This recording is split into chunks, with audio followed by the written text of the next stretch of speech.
So good afternoon.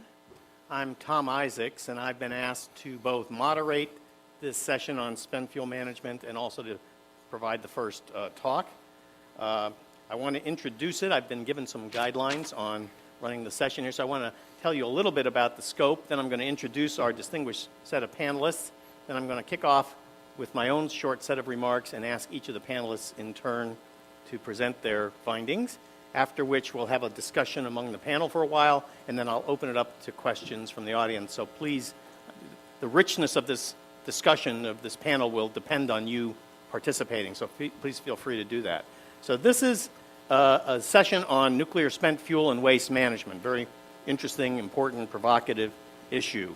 The notes talk about the fact that you have some of this in your material, that the issue of spent nuclear fuel management has to be resolved in order to sustain nuclear energy. I think that's an interesting question as to whether that's true or not. Increasing stocks of nuclear spent fuel may pose a devastating environmental threat if they're not properly handled. I think that's another provocative statement. Thus, advanced nuclear countries should take charge in developing safe technologies to reduce and recycle nuclear fuel or permanently dispose of it, or I might add both. So this panel is intended to cover technical issues associated with the management and ultimate disposal of spent nuclear fuel and waste, and as well as the political issues associated with citing these kinds of activities. I know we'll have lots of discussion about the fact that some believe, including me, that the science and technology is important and very challenging, but probably the non-technical parts are even more challenging in a number of ways. So let me start by giving you a very short introduction. So I'm Tom Isaacs. I work at Lawrence Livermore Lab in the United States in California, where I work mostly these days on issues associated with some exciting fusion energy projects. I also am a visiting scholar at the Stanford University Center for International Security and Cooperation, and maybe most relevant for this group, for 2 years recently, I was the lead advisor to something that was called the Blue Ribbon Commission on America's Nuclear Future, which President Obama asked to have put forward after the program for the disposal of waste in the United States, namely the Yucca Mountain program, was stopped. So I'll return to that at the end of my remarks. We have, to my immediate left here, Dr. Ferenc Stalnoki-Veres. He's a scientist in residence at the James Martin Center for Nonproliferation Studies in beautiful Monterey, California. He's an adjunct professor at the Monterey Institute of International Studies. He's worked on issues of detection, of checking the declared high-enriched uranium inventories of naval reactor fuel, and he has master's and PhDs in high-energy physics from Carleton University in Canada. Next to him is Philippe Gillet. He's the senior vice president of the back-end business group, Asia region for AREVA. He's also been the director of AREVA's operations in Brazil and South America. He's been in charge of supporting TEPCO within the context of operations related to the aftermath of the Fukushima Daiichi plant accident, and he's a graduate of the École Nationale Supérieure des Industries Chimiques de Nancy, also known as ENSIC, I gather. Next to him, we have Dr. Sung Myung Jae, the president and CEO of the Korean Radioactive Waste Management Corporation. He has previously been a nuclear engineer at TEPCO, the Korean Electric Power Corporation. He's been president of the Nuclear Environmental Technology Institute, and he's been vice president at Korea Hydro and Nuclear Power Corporation. And our final speaker will be Jack Spencer. He's a senior research fellow at the Heritage Foundation. He's worked on issues such as commercial, civilian, and military components of nuclear power at Babcock and Wilcox Corporation. He's worked on issues such as nuclear loan guarantees and the international implications of the growth of commercial nuclear power. And his work tends to center on the intersection of nuclear waste management, technological advances, industry subsidies, and international approaches to nuclear power. So I think you see we have a pretty robust, diverse group of speakers here, so I'm very interested in hearing. So let me begin by just giving you a few remarks to set the stage myself. So I want to make 3 basic points in my talk. The first one is that when you turn on a nuclear power plant, you start to create high-level waste. You start to create spent nuclear fuel. And that requires an obligation on our part to deal with that problem. It is not an option as to whether or not we deal with it. You have the problem, and that you have to find a mechanism, and a timely mechanism, to deal with that issue. And many countries have tended to put that obligation off. I personally believe that there's an ethical obligation that the generations who are benefiting from the nuclear power have an obligation to provide timely solutions to both storing that spent fuel, the nuclear waste that arises if you start to process it in any way, and ultimately of providing for permanent disposal. That doesn't mean you have to stick it all in the ground as fast as possible, but there is an obligation to do that. My second point is that in the past, nuclear waste management has largely been viewed as sort of an after-the-fact isolated problem you have to solve. You know, you run nuclear power plants, you get electricity, you deal with all these issues, and at some point you have to deal with the waste management. And I think what we're starting to find now is that there's a much more intrinsic engagement between dealing with nuclear waste management, issues of safety, non-proliferation, security, the environment, and economics, and very much with public acceptance for both how we handle the waste and how we're going to have a nuclear power future. I think those issues of how we handle nuclear spent fuel and the waste are intimately tied to those issues. And the third point I'm going to make is by recognizing that those issues should be dealt with together, not separately. That we shouldn't be worrying about safety over here and non-proliferation over here. And by the way, someday we'll worry about waste management. But by trying to understand the collective obligation to deal with these issues, I think we have a better opportunity to deal with all of them more successfully than if we deal with them individually. My view is that I've often laid out a one-sentence challenge is how do we allow the growth and spread of nuclear power in such a way that both the non-proliferation and security concerns and the waste management concerns are reduced by doing that. Not increased by doing that, but reduced. And I think there are some very novel opportunities for us to deal with that. So I've already mentioned to you that spent nuclear fuel is the inevitable output of running a nuclear power plant.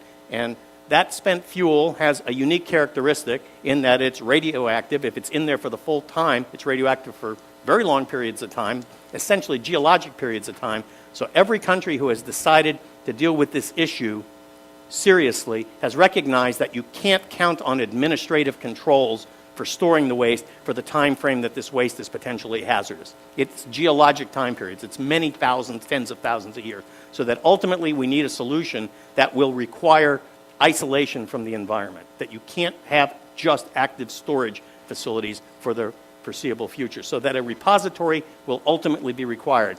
But we have an obligation to both think about how to safely store that spent fuel in the interim, because we will be storing it for very long periods of time in most countries. When I say very long, certainly many years, probably many decades. But ultimately, we have an obligation, as I said earlier, for a timely solution to permanently dispose of whatever wastes we decide are the end waste, whether there's reprocessing or no reprocessing. And we don't have the luxury, in my view, of saying we'll worry about that in the future.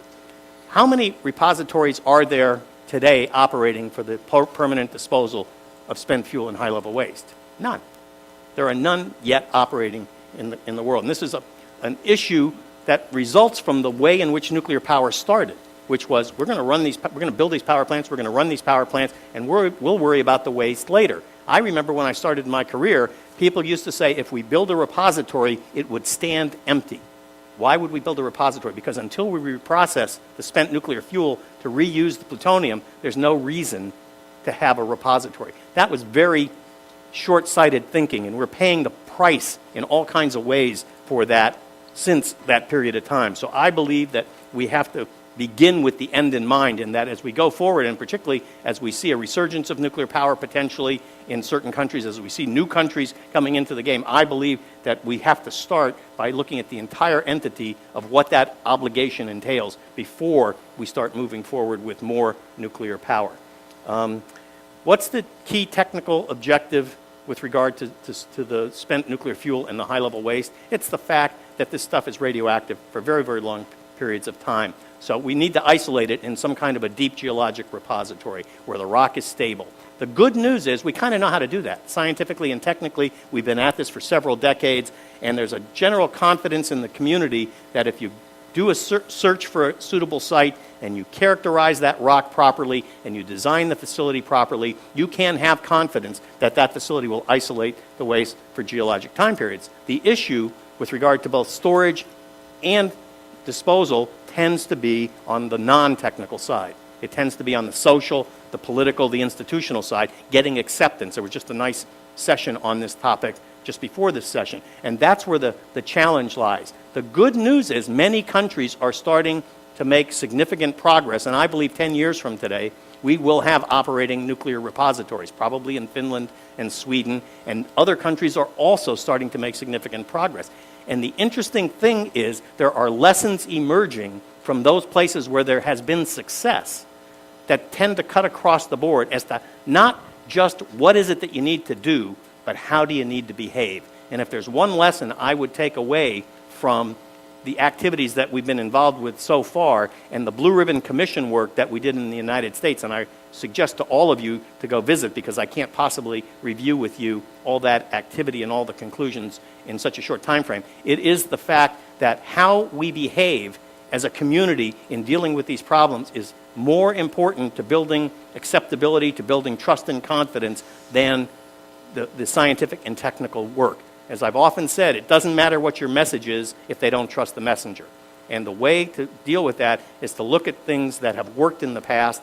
And I think the good news is if you look at the way in which things have been done in places like Finland and Sweden and now Canada, and now there's attempts in the UK and the Blue Ribbon Commission in the US, you will see a commonality of how to approach solving these kinds of issues. So I'm very optimistic that by looking at the back end of the fuel cycle and the waste management and looking at how it can enhance our security and nonproliferation objectives, because they're closely tied together, because people don't want or need so much help on the front end of the fuel cycle. They think they can go into a healthy enrichment environment and buy what they need, but most countries need help on the back end of the fuel cycle. And if we can tie that together for responsible activity by leading nuclear countries to help these emerging countries deal with their spent fuel as part of an integrated system, I think there's lots of opportunity for renewed success. So I'm going to stop there and turn it over to Frank. Thank you, Tom. I think that was a very good summary, and it actually works well with what I'm going to be speaking about. So first, thanks to Azan for inviting me to this very distinguished panel. It's really a pleasure and honor, really, for me to be here. At CNS, the institute that I work at, worked with MCM, which is a Swiss consulting firm, and we produced a large report investigating a different range of options for spent fuel management in the Republic of Korea. We have 12 practical recommendations that come out, but that's not really the focus here of what I'm going to be talking about. The report can be downloaded. In fact, we have a Korean translation of the executive summary at our website, which is CNS website. It's not there yet, so you have to wait a few days. The report focuses on the Republic of Korea, but it applies to many different countries, as you're talking about. Now, so my comments are based on the report, but they're also my personal thoughts as someone who's really keenly interested in Korean spent fuel issues. There was a personal point there. We saw yesterday at the CSIS ASAN workshop how well positioned ROK is in nuclear export, given how well established the ROK is in its domestic program and its command of nuclear technology. Now, it's amazing, 23 reactors, 1/3 of the electricity is nuclear, and successful export of the reactors to UAE. But there's still a problem, and the problem is the accumulation of the spent nuclear fuel, which is right now about 12,000 tons, right, with nowhere to go in some sense. And it's going to go to about 25,000 in 2030. So it's a serious problem. And then, as you already mentioned, the nature of spent fuel is that it's hot and radioactive, it needs to be cooled immediately. And it's different from coal. That's the thing I want to emphasize. It's different from coal in the sense that there's inherent heat that's produced. If you had coal or something burning, you could throw water or whatever, you could find a way to quell it. But that's not the case with nuclear heat. So the idea is that once you take it out of a reactor, you take it for about 5 to 10 years into at-reactor cooling ponds, cooling pools. And then the next step would be if you would put in an interim storage in dry cask or some other facility, which could be wet or dry. However, in the Republic of Korea right now, it's all in at-reactor pools, with the exception of Wolsong, where there's dry casks. And then the final stage would be after, about 40 years or something in dry casks, is that you would have some sort of geological disposal, even if it's pyroprocessed, as Kerry is suggesting. So there's two problems here that I see. The first problem is the saturation of at-reactor cooling ponds before the end of the decade. Okay, so that's the 4 different reactors. reactor plants. And the second problem is there has been no siting of a geological repository, even though in 1986 Korea started the process of thinking about getting a geological repository. And all failed, all these efforts, there have been many efforts to site a geological repository in ROK, but all have failed, despite a very low seismic activity. Korea is very different from Japan in that sense. You had the earthquake in 1936 and Hongseong in 1978, and all were about Richter scale 5. So you never had a really, really large quake in history. So it's, that's a big deal. Now, Kerry's proposed solution is pyroprocessing, and pyroprocessing, just to remind you, is just to remove the fission products. Those are the really, cause a lot of heat, and recycle the uranium, and then recycle the plutonium fuel, but you don't take the plutonium out as just plutonium, which is a serious proliferation-sensitive issue, but you take it out with other actinides, and so with other isotopes. And then you would take that material and burn it in a fleet of fast reactors. But you still need a repository. So the effort has to be on these two things, getting the first problem finished and the second, repository, regardless of whether you do pyroprocessing. Now, just to give some remarks about the immediate problem, which is saturation of the spent nuclear fuel pools. All will be saturated by basically the end of the decade. Now, you have different projections, and I see different numbers in different places. But basically, it's the end of the decade, unless something is done. Now, there's things that you could do, and my colleague, Dr. Kang at KAIST has done much of this work and has thought a lot about this, is transfer old fuel to new pools. So, for example, Kori to Shinkori, or perhaps even to different reactor sites, re-racking consolidation of fuel that's already being done to a certain extent, but it only goes so far. And then you could explore siting a centralized interim storage facility, but you have to make sure that you assure the public that it's not for permanent storage, that there will always be another stage. Now, I want to emphasize, as you have, that it's a social political problem. It's not really a technical problem. That's really important. And in fact, if you're just talking about interim storage facilities, many countries actually operate central interim storage facilities. The other thing I want to say is that it's important to do outreach to inform the communities about spent fuel options such as dry storage. Dr. Kang found that community-based NGOs were not informed of some of the advantages of dry cask storage versus wet at reactor storage, for example. And Fukushima, I guess, showed this, right? How the dry casks were actually held up pretty well compared to wet storage, and maybe less risky in that sense. So just to talk about long-term recommendations, in this report we talk a lot about, in a lot of details, and I don't really want to go into too much, but I do want to bring up the idea of deep borehole disposal, which is kind of a new thing, which is sort of coming back because it's kind of old. It's about 20 years old. But now the technology is improving, and the economics are also getting better for deep borehole disposal. I want the RRK to encourage research in this area.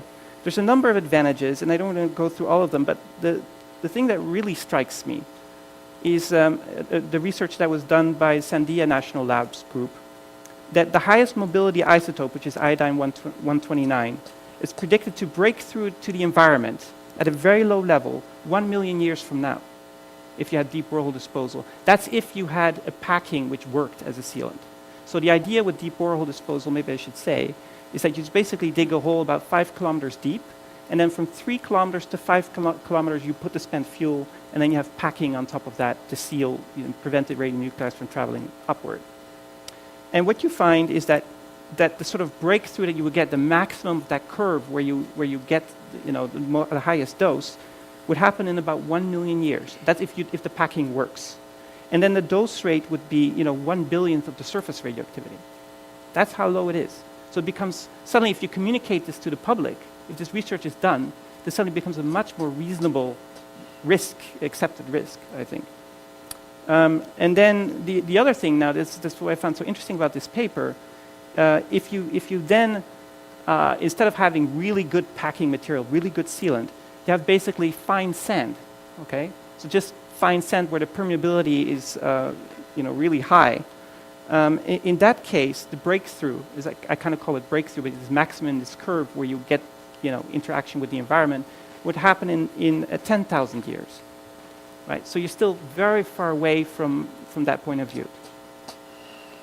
And the surface radioactivity would also be very low, 1/10,000th of what you would expect on the surface.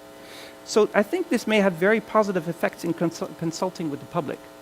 There's actually been, Korea is not new to deep borehole not disposal, but digging deep boreholes. In fact, there's at least a 2.2 kilometer deep hole for a geothermal area of research in the Pohang, BH4 as it's called. So it sounds like a great solution, but it still has to be really proven in research. Right now, it sounds more like a religion than it does something that's really, really solid. But I think it's important to do this research. I want to emphasize that geological storage is needed for all options, as I already said, and it's the only widely accepted solution. So an effort has to be done right now, perhaps with this new government, to start to think about siting this. But keep options open and work in parallel, both for geological repository or deep borehole disposal. The other thing, if I have just a few seconds longer, is I want to just talk a little bit about the social problem. Some of the things that I've picked up from the literature, coming from this very large report that we wrote. It's critical that the public, all stakeholders, are part of the process. And one thing I think that would be useful is a multi-attribute analysis, something like analytical hierarchy process. Now, some of you I know about this. But it's a way of including many stakeholders in an analysis for, say, siting a repository or different technology. You basically have a sort of quantitative analysis to come to a conclusion which one would be the best solution. So it's called a multi-attribute analysis. I think that would be very useful. And I think that would help in it being very open and transparent, which is very important. Just want to say a few more statements. There's a SAPIER report. S-A-P-P-I-E-R-R, SAPIER, which is probably not the best word for when you're talking about the repository, which is an initiative which is to cite a European regional repository, at least to think about it. And the important principle that came out of this is that the community should, or two important principles, the community should not find itself worse off from when the repository is there before and after. I think that's a very important point. It's from an economic point of view, environmental point of view, and so on. This means that the risk has to be very low. And to make it clear to the community that the compensation is not for the community bearing increased risk, but for being willing to provide a service to a wider group of users. Right? It's a completely different type of way to communicate with the population. I think this needs to be communicated. The other is, just my last point, is there's another project RISCOM, which is coming from the Swedish way of citing repository, where they looked at transparency. And they looked at the concept of authenticity of experts. And they say, since the public can't judge all technical issues, the decision process must allow the public to judge if the stakeholders can be trusted. You know, trust is so important here because they don't understand all the details. And authenticity of the stakeholders is very important. It has to be clear that there's no hidden agenda and no conflict of interest. And history and previous behavior is a way that the public can be able to judge the authenticity. I just want to say something which is, I think we sort of have to reframe the whole concept of how Koreans and Americans every look at spent fuel. I think we have to think of it as something that the whole society has to solve, which I think you mentioned.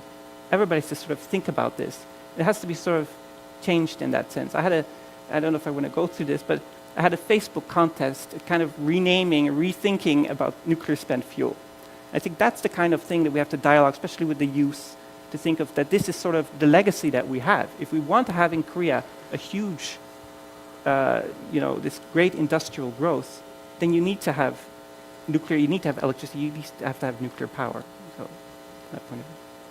Thank you very much. Thank you. Philippe, Yeah, please. thank you. Unfortunately, I don't have Facebook yet, but I will ask my kids to help me to have this. I think it's a good idea to use new system.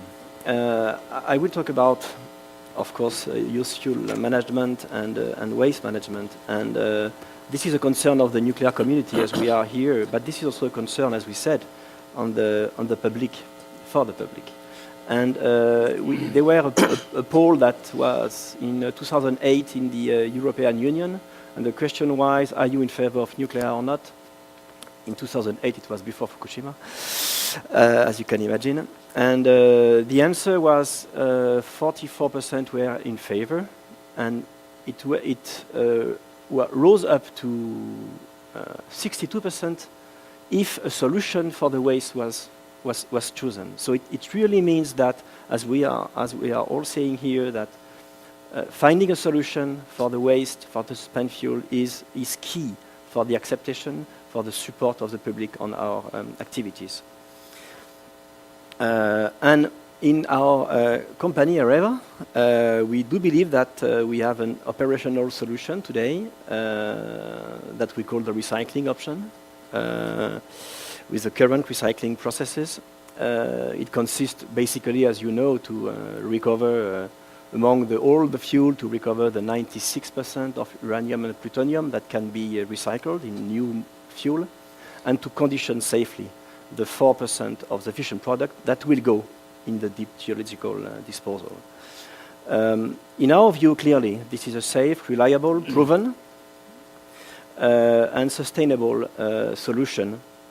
And I will maybe, and also, it may surprise you, but supporting non-proliferation. And I will go through such items, maybe starting by non-proliferation. It may be a surprise for you that we could talk about recycling, strengthening non-proliferation, but we do believe that in our sense, for instance, if you limit the number of regional centers that are able to recycle, this will allow several things. First, any customers will be able to send such fuel to such centers, regional centers. Second, this will allow to decrease and to avoid accumulation of used fuel, as we said in South Korea today, but all over the world. Accumulation of spent fuel in the sites, in the nuclear reactor sites or interim storage sites. So this is, in our sense, to limit the number of sites having spent fuel is a plus in terms of proliferation. And in our system, at least in France, when we are proposing such services, we have the obligation to return the final waste, which are, from an IAEA point of view, without any safeguards. So in terms of return of waste, there is no issue in terms of proliferation for the country who receives such waste. We can also say today, clearly, that after, let's say, 40 years or so of experience of our recycling facilities in France, we have perfect track record in terms of safeguards by Euratom or IAEA. What we can say also in this non-pro aspect is that sometimes it supports non-proliferation, recycling support non-proliferation initiatives. If you take the example of the MOX fuel fabrication facility currently under construction in the US, it's to manufacture MOX fuel to dispose of the weapon-grade plutonium. So in that sense, we believe that depending on several aspects, recycling can be a plus in terms of non-proliferation. But this is not the only issue, I would say. We need also a reliable, safe, and sustainable solution. And what we are proposing today is clearly the fact that it's more than 40 years of operation, as I said. We have already delivered to our customers thousands of MOX fuel, thousands of reprocessed uranium fuel to recover and to recycle all these materials in Europe, but also in Japan, in Asia. Currently, La Hague is reprocessing every year more than 1,000 tons, and our manufacturing, MOX fuel is manufacturing more than 140 tons per year. So it's really a robust and proven industry. And if we look at I would say, the sustainability, and I share the point of everybody today, there is no, whatever is the final waste, there is no solution, not viable, but existing in the world for the final disposal. But for me, at least, clearly, if I look at a used fuel on one side and at a which has been designed to create energy, not designed to be put at the bottom of 500 meters low on Earth. It has been designed just to create energy on one side. And on the other side, the final product that has to go to this final disposal coming from the reprocessing or recycling activities. This has been designed for long-standing, for thousands of years. This has been designed, this is the purpose of it. So if you put in such a deep geological disposal such canisters compared to used fuel, I do believe at least that we have made a step forward in terms of stability and possibility, sustainability of our nuclear activities and our final waste disposal. And what we can say also is that as today there is no final disposal yet available. If I take the example of the Netherlands, who is still, by the way, recycling with us all their spent fuel, they have built a small building, which is in Harburg in the Netherlands. And this small building is a passive cooling system, so they don't need any energy to cool down such canisters that we are sending every year or every 2 years to them after having recycled their spent fuel. And this building, because it is a passive one, because there is not so much to do inside, has been licensed for 100 years. So it gives time, clearly, to find maybe not a Netherlands final disposal, because it's such a small country. Then I hope Europe one day will think about international, at least European repository. So it shows also the simplicity, I don't know if it is English, but of storing such canisters after reprocessing or after recycling. And if we talk about, again, this sustainability, we can say that recycling enables, basically, to preserve 25% of natural uranium by using, again, the energy still available in the used field. Competitiveness is always a case, is always a question when we are talking about recycling. There are studies in the US, like MIT, that say that open cycle is cheaper than closed cycle. We have made also, based on our data, the Boston Consulting Group made for the US case a few years ago, an assessment showing that it was, with a mil per kilowatt hour, it was possible to invest in the recycling facilities in the US. So there are many studies that are saying, plus or minus, that fuel cycle, open or closed fuel cycle, are about the same cost. But then if you look at and maybe you are aware of it, if you look at the nuclear cost, you have most of the part is clearly the investment, and this is why we know that the new build is a difficulty today with the financial issues. And so apart from this investment, let's say a little more than 20% is for the operation and maintenance, and 20% is for the fuel cycle, from the mining, uranium, conversion, enrichment, fuel fabrication, and 5% is for the back-end cost. When you mean back-end, it means removal of the fuel from the reactor, recycling if we recycle, or definite or final disposal if it is went through, and final disposal of the final waste in case of recycling. All this is just, I would say, 5%. So if we are talking about a few percent of differences of 5% of the nuclear cost, if we are talking about global economy, our point of view is clearly the fact that there is a competitiveness between open cycle and closed cycle. So, as a conclusion, I would say that, of course, we could be tempted to look for a better solution, to look for advanced recycling technology, like pyroprocessing, like technology that avoid to put in the disposal actinides and to recycle them and so on. We would be tempted to do this, and in the time of researching this, to store such fuel in pools, in dry storage casks. But we do believe in our company that there are a solution today that answers most of the questions in terms of waste management and used fuel management. So this was the purpose of my speech today. Thank you, Philippe. Okay, thank you very much. Thank you, Dr. Jacobs, for your very kind comments on the Korean red waste management programs. Seems to me you are very familiar with the Korean reality.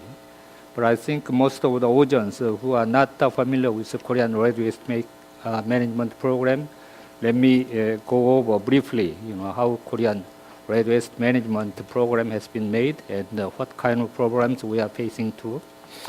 As you said, the Korean nuclear power program started in April 1978, and you mentioned the 23 reactors are in operation, but one out of 23 is stopped operation due to they passed design life, and there are still 7 reactors under construction, and many more are under planning.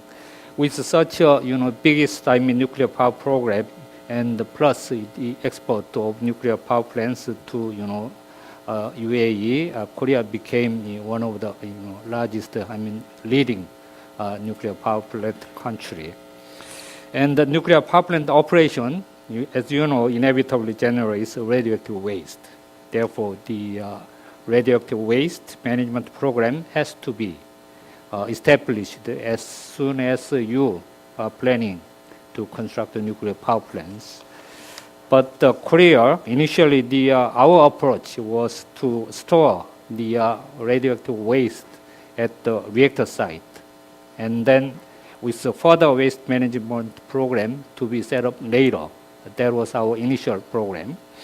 And the first Korean radioactive waste management program was established in mid-1980s, and the first object was to secure a site for low and intermediate level radioactive waste disposal, and at the same time, interim storage of spent nuclear fuel at the same site. This plan was changed later, such as to separate the site for low-level radioactive disposal and the site for spent nuclear fuel interim storage, and that was big change. According to that big change, and with exercising further, public acceptance program things, after 20 years of trial and failure to find the site, finally the Gyeongju city was designated as the final site of disposal for low-level radioactive waste. And the first stage of disposal facility construction is going very well at the moment, and it's going to be completed June next year. So we will be able to start the first disposal of low-level radioactive waste in 2014. In the meantime, the management policy of spent nuclear fuels remained as unresolved, as you said. And the Korea Radioactive Waste Management Corporation, abbreviated as KRMC, which is my organization, was established in 2009, authorized by the Korean government to manage both the low-level radioactive waste and high-level radioactive waste, including spent nuclear fuel, by the law. Now, KRMC's main effort is on the issue of spent nuclear fuel management, including the interim storage, plus final disposal of spent nuclear fuel. And the KRMC started to work on preparation of the stakeholder engagement process for the past few years for Korean policy making. And as it was necessary, the Radioactive Waste Management Act was amended in order to provide with the legal basis for the stakeholder engagement process. After the amendment of the law, the government opened a forum for spent fuel policy, whose members include experts in various fields, members of the NGOs, and the local residents around nuclear power plant facilities in November 2011. After about 10 months review of spent nuclear fuel management options and listening to various sectors of public opinions, the forum submitted a final report to the government in September 2012. That's last year. And last November, the Korea Atomic Energy Promotion Commission allowed the government to start with the stakeholder engagement process in order to make the spent nuclear fuel management policy. And our plan is to put all the issues related to the management of spent nuclear fuels from the generation point all the way to the final disposal point on discussion table. And we discuss openly to select the best suitable option for Korean spent nuclear fuel policy. And the national policy will be established based on the results of the stakeholder engagement process, and the spent nuclear fuel management project will be initiated in compliance with that policy. We expect that the final disposal of Korean spent nuclear fuel could be possible only around maybe 2050 or much later than that, not earlier than 2050. Since the spent nuclear fuel storage at nuclear power plants will reach their maximum capacity in a decade or so, as you pointed out earlier, the interim storage facility is imperatively necessary. The current storage capacity cannot endure up to 2050 or later. Probably the additional spent nuclear fuel storage facility should be available, maybe even though we implement re-racking or whatever, translocation of spent nuclear fuel, there is no way that, that should be additional facility should be available before 2024. That's our first limitation on the management of spent nuclear fuel.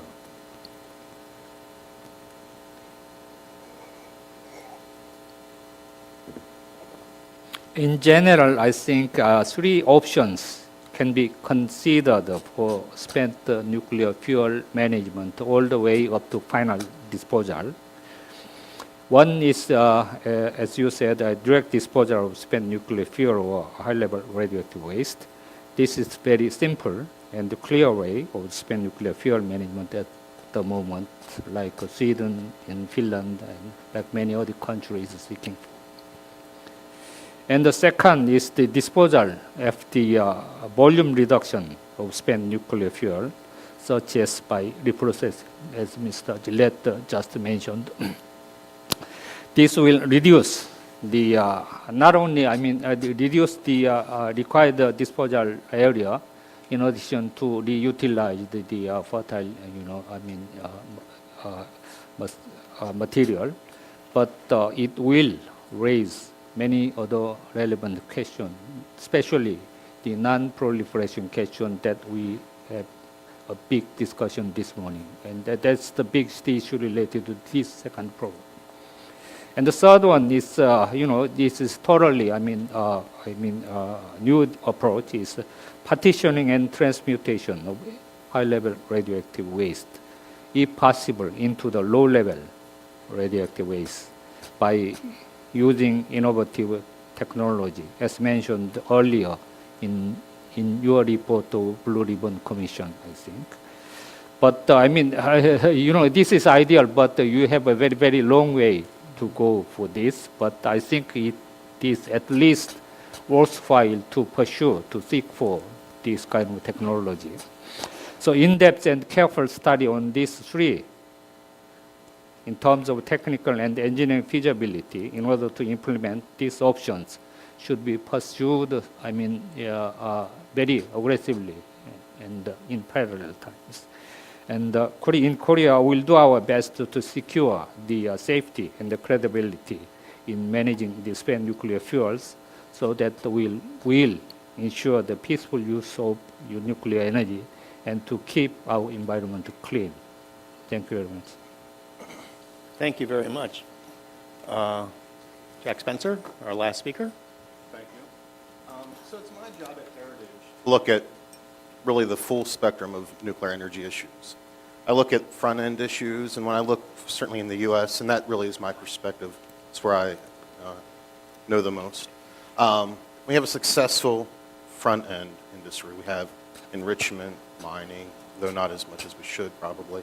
Throughout the front end, we have a good business. Operations, our plants operate as efficiently as anyone's, as safely as anyone's. In fact, I would argue that a lot of the efficiency and safety that we see in nuclear power around the world comes from the expertise developed in the United States. When you get to the back end, it's a different story. Our back end's completely dysfunctional. The one thing that I identify that is different from the back end, from the other parts of the nuclear fuel cycle, is that the government runs it. And I would attach that to being the primary problem with how that operates in the United States. As other countries are looking at the back end of the fuel cycle, I would look at the United States for leadership, but not in a positive sense. I would look at the way we've done it to learn a lot of lessons on precisely what not to do. For example, in the United States, we split responsibility from waste production. In the U.S., private utilities produce the waste. We gave the responsibility for managing it, disposing it to the government. Splitting that apart has a lot of problems. It disincentivizes technological solutions and other stuff, which I'll get into later.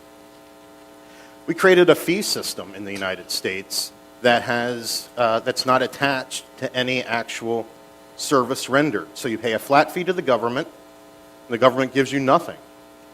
We don't even have a policy right now, and the government still concluded that the fee should not change.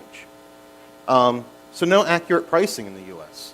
It's hard to build a market or any sort of rational response without accurate pricing. We subject the payment to the political process. So not only do you pay to the government for a service that's not rendered or defined, but now you have to subject it to the political process, the appropriations process in the U.S. government. So not only do you have something that's controversial, it's being subject to the political process, you'll never get anything done. Not only did we say, government, you be in charge of it, but let's give it to one of the most dysfunctional bureaucracies we have in the government, our Department of Energy, to take care of it. So, again, I wouldn't advise that. We legislated a technical outcome. We said, all right, the government, you're going to do it, and here's precisely what you're going to do. Don't innovate. Don't try to find better solutions. In fact, you're going to do precisely what we tell you in this law, and we're going to make it very difficult for you to even think about doing other things. And we're going to create a blue ribbon commission, and we're going to tell them to look at everything except for, by the way, the one thing that law says you're supposed to do. It's difficult to come up with any solutions with that sort of process. Our law says we're going to put it in Yucca Mountain. In order to convince the Nevadans that they should go along with this, we made the government the chief negotiator in this process. That would be another mistake, I would say. For the U.S., the government doesn't make a good negotiator. It's not a trustworthy negotiator. It's, again, subject to any number of political problems. So those are 6 things that our system is based on that some countries do some of. I would say none of them are consistent with a workable system. See, here's the thing in my estimation. Waste production is the byproduct of a commercial activity, and its management should be directly connected to that enterprise. In fact, that's something we've heard a lot of folks talking about up here today. That would allow the nuclear industry to build business models around the entire fuel cycle, not just 2/3. It's that connecting the front end to the back end that's so important. I happen not to think that politicians or bureaucrats are the best ones to make that connection. That industry and scientists are better able, and financiers are better able to make those decisions. Now, when we look around the world, those countries have had some success. I don't know that anyone's fully solved the problem, but it's had some success. The thing that we see common amongst most of them is that the thing I mentioned earlier, the waste producer is responsible for waste management. Now, I think it should be privatized. But I think privatization is necessary for the best solution, but it's not necessary for a solution, I don't think. When you look at when you look at Sweden and Finland, you have a more private model. When you look at France, you have a more public-private, or one might call socialist model. I don't mean that in a derogative way. Just is what it is. When you look in the U.S., you have our WIP, our Waste Isolation Pilot Plant, which is a success, where You have defense-produced waste, a government-owned repository. So that connection of waste management and waste production and waste disposal, that responsibility, is critical.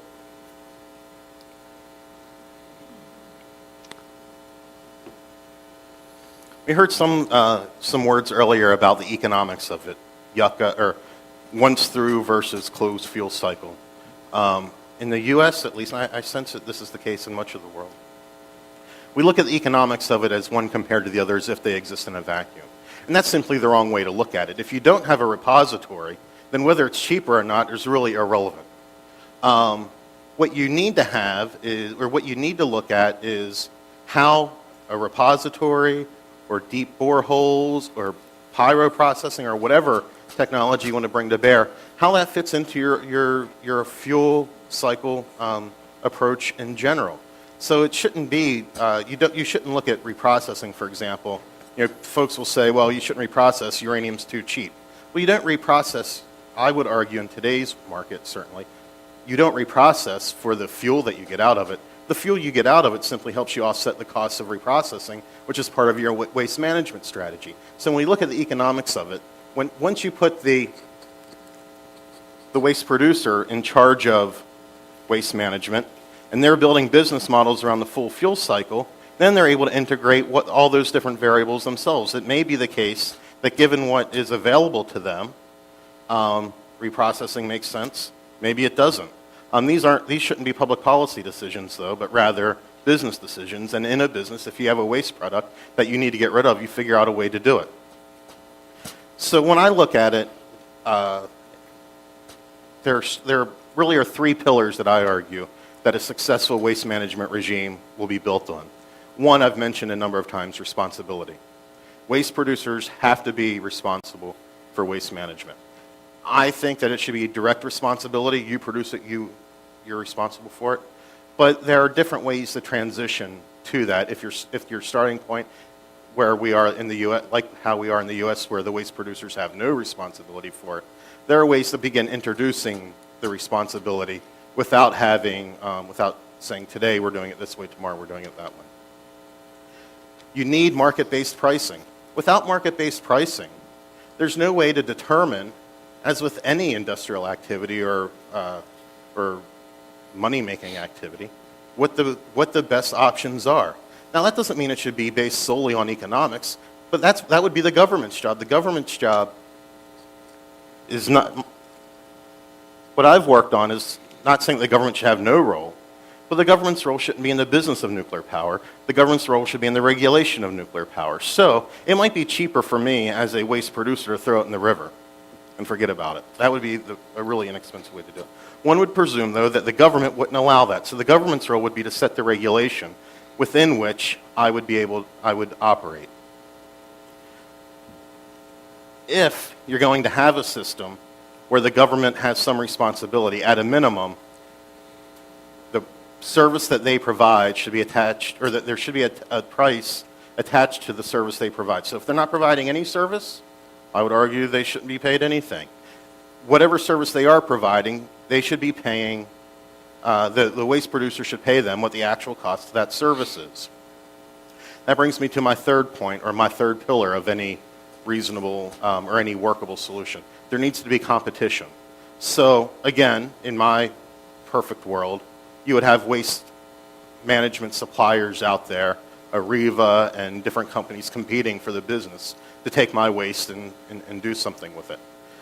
In the U.S., some have recommended, like the Blue Ribbon Commission, that we have a government entity who is responsible for that. In that case, my feeling is the government entity can do with it what it wants, but if I'm responsible for it, I shouldn't be required to go to the government entity. However you want to begin introducing competition, competition really is key. So why am I confident that these things will work? Well, I'll sort of end where I started. When you look around the world, certainly in the U.S., there are multiple examples, lots of examples of private sector, market-based nuclear power working. We still have our own subsidy problems in the U.S. when it comes to nuclear power. But generally, as the further nuclear power and nuclear-related activities have moved out from under government, it's been successful. We've seen the operations of nuclear power plants. As we had deregulation in the United States in our electricity markets, that's when you really saw nuclear power become as efficient as it was, as it is, as safe as it is. Enrichment used to be a government activity.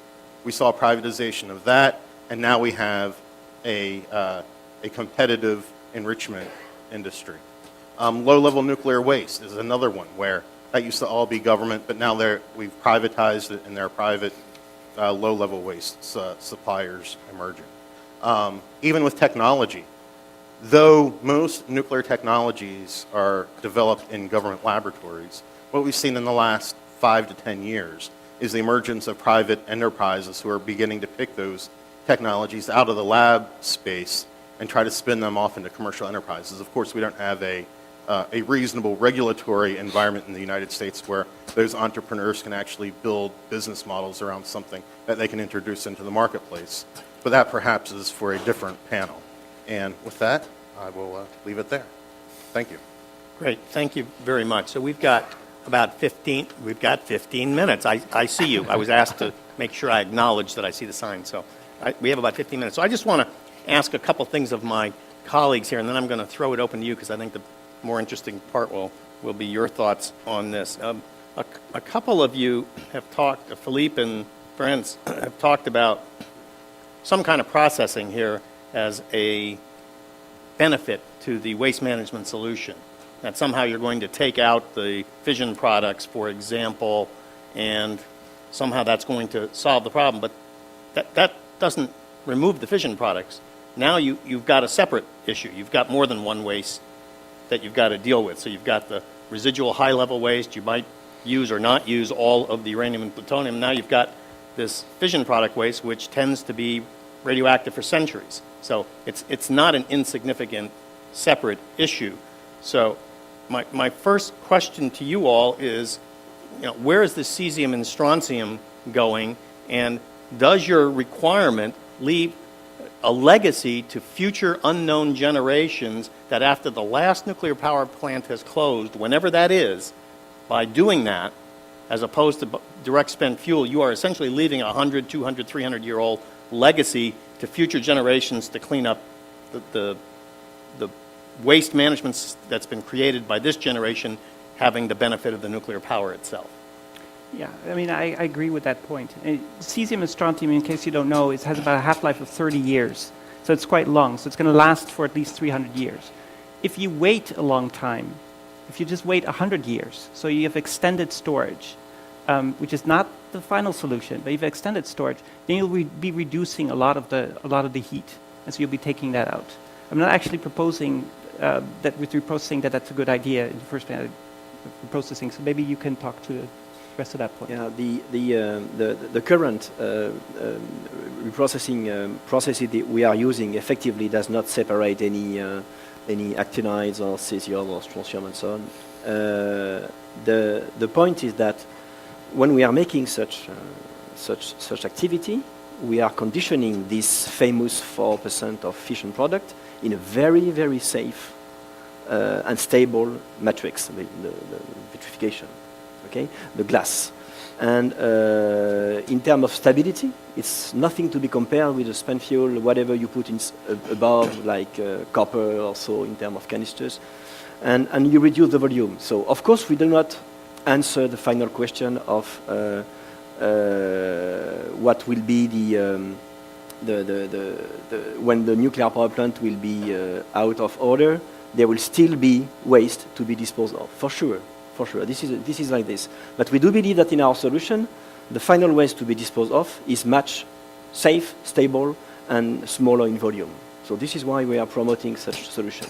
So that's I'm sorry, go ahead. Finish. This doesn't mean that we don't have to work on advanced technology, of course. And in particular, for instance, if you can remove the actinides from these fission products, you will see then the possibility to reduce a lot the heat during the years, but this means that also we have to recycle the actinides. So this means really a new R&D, a new system of recycling. Probably that generation 4 is thinking of it very clearly. But so we are just saying that we propose a solution that is work today. It's not the best, but if you think about the future, but I think but at least, sorry, it's working, and it ends with a final product to be put in the hole, in the final disposal, which is the most stable today as compared to any other solutions. Yeah, I would say, and I can't speak for all rock types, but I would say in the U.S. research agenda, there was not a great distinction between the waste forms in terms of the performance of the repository. They all worked extremely well when compared to the regulatory requirements. You said one other thing, Philippe, I didn't mean to pick on you, but I'm going to pick on you, that caught my attention when you said that there's been a perfect record of safeguards with regard to the reprocessing. And that kind of phrasing sort of obscures some of the fundamental issues associated with the difference between a once-through fuel cycle and any kind of processing of material. With nuclear power plants, you can identify piece parts. You can go in there with a Cherenkov glow meter and verify that it's radioactive. You can look at the label and say these are all the spent fuel elements and none of them have been taken away and none of them have been substituted. As soon as you start to have a batch process or a flowing process, there are inevitably more uncertainties in the process, more opportunity for diversion, more opportunity for reconfiguring piping to create things. So I just want to make a point that it seems to me we should be careful in our business about overreaching in terms of assurances about safeguards, because I think it's if to the extent that we have these kinds of facilities proliferating, increasing, they do put a demand on the safeguard system, and there is less assurance, I believe, than there would be if you just had nuclear power plants. Now, this is very clear that recycling facilities, either reprocessing or MOX fabrication, has to be very well designed, operated, and surveyed by the different authorities. In France, it is Euratom, to be sure that there is any diversion and so on. But today, I'm just talking about the facts. The facts is like it is. La Hague and Melox have very good records in terms of safeguards. Sure. No argument about that. I mean, I'm just, and this is why also I was saying that you talked about proliferation, about fuel cycle facilities all over the world. I think it's a mistake. If we want to have such a non-pro aspect taken into account if you choose recycling, we have to be very careful on the number of sites you will put all over the world. I mean, it's not possible to, and all the activities we are doing now to propose to our customers in the world, some of them, to propose to support them in manufacturing, in building such facilities. This is done, of course, under our French government agreement. And so another point on non-proliferation, I mean, the US accept new countries or countries that are currently renegotiating their 123 agreement.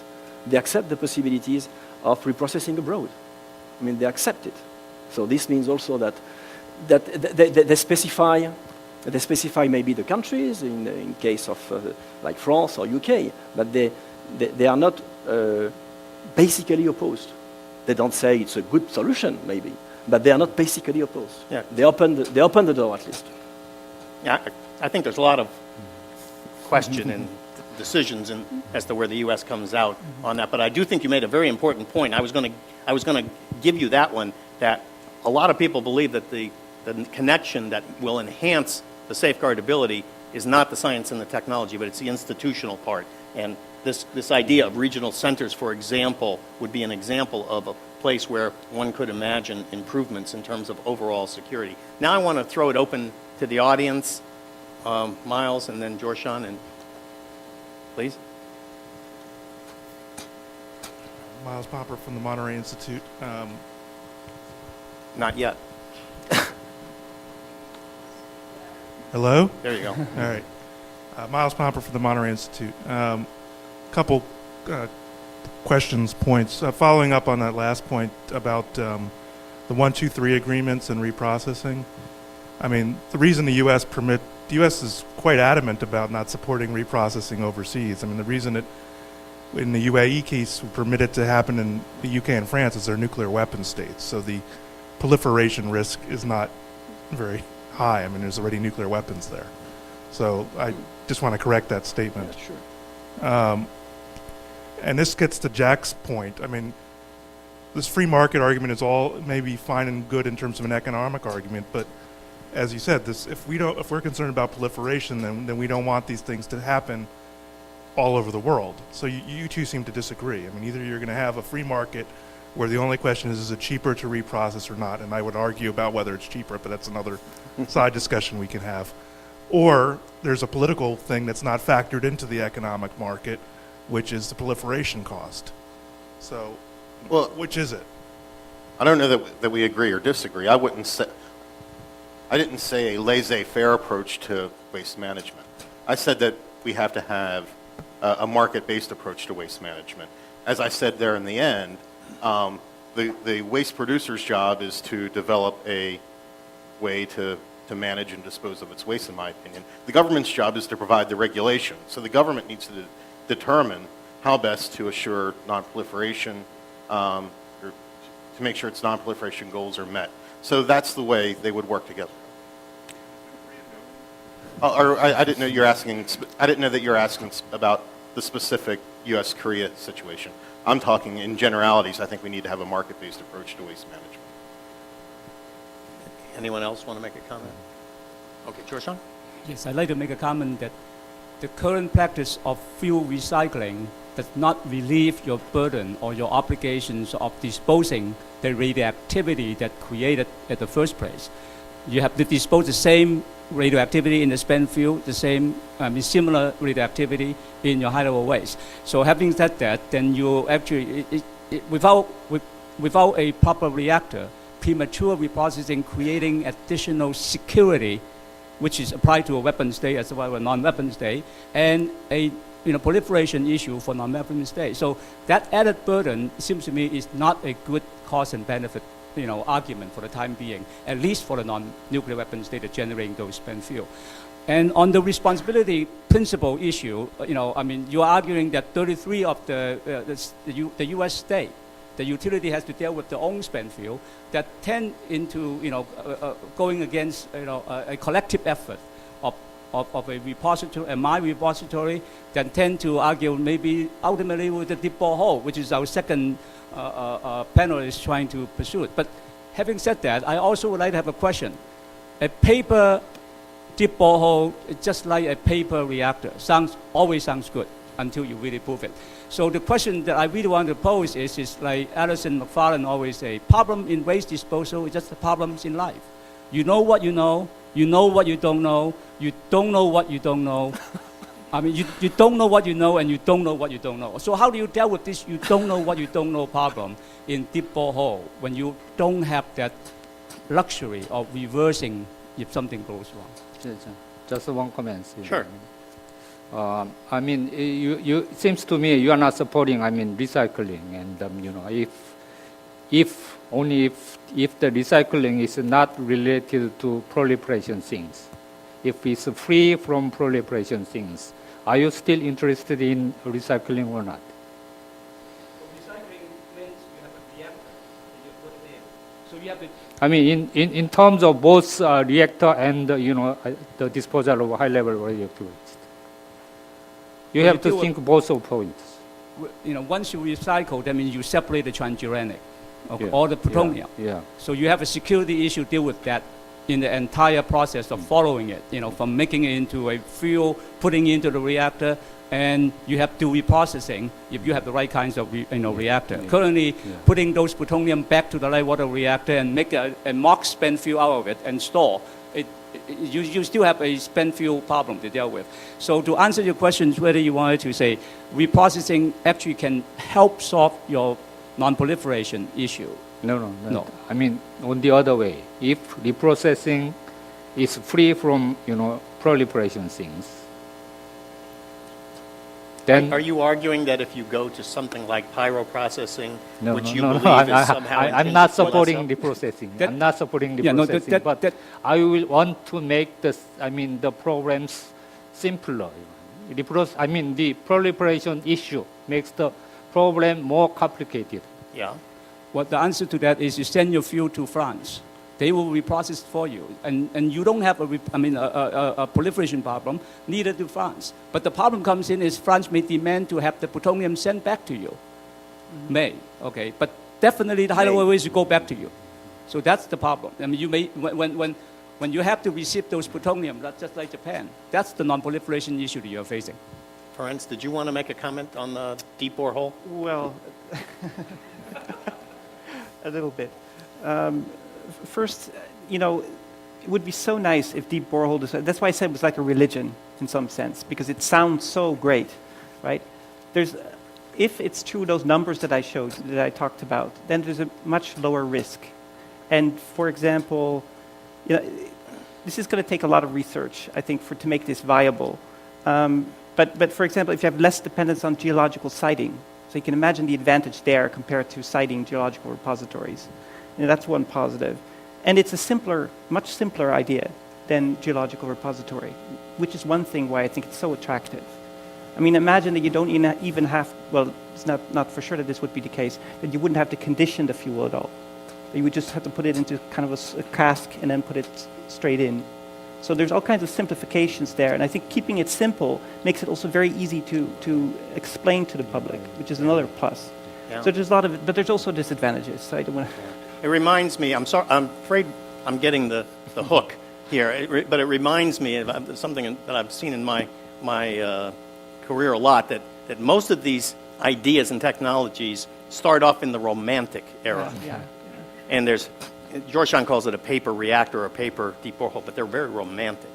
And then you have to translate that into reality, into a real world with all of the boundary conditions of economics and security concerns and proliferation concerns, environmental and regulation and so forth. And all of a sudden these things become quite unromantic. And that is the challenge of the nuclear business, is we have lots of things that work. They work pretty well. Even on the very back end of the back end, I think we're starting to see the pathway to ultimate disposal, whether it's spent fuel or some vitrified waste. I'm very personally hesitant to look for the next best thing if what we have meets all the requirements that we have today. With that was the prerogative of the chair. Now, I just want to thank all of you. I'm sorry that there wasn't time for more questions and answers, but I'm sure all the panelists would be more than happy to engage with you over the break. Thank you. Yes.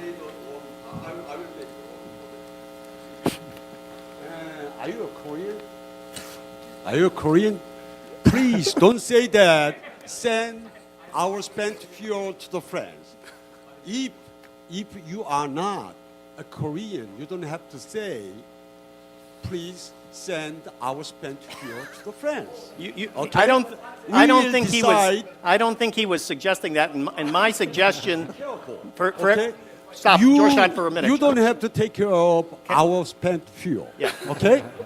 Let me suggest that to honor everyone else in the room, that we call this program concluded. We thank the panelists, and you can have a private conversation.